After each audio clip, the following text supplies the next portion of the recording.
ప్రాణమిచ్చి పాపమంతా కడిగానుగా, వాక్యమిచ్చి హృదయ శుద్ధి చేశానుగా.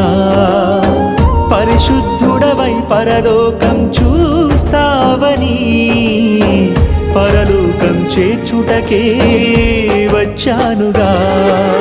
రక్తమిచ్చి బ్రతికిస్తే భక్తి లేక బ్రతుకుతావా?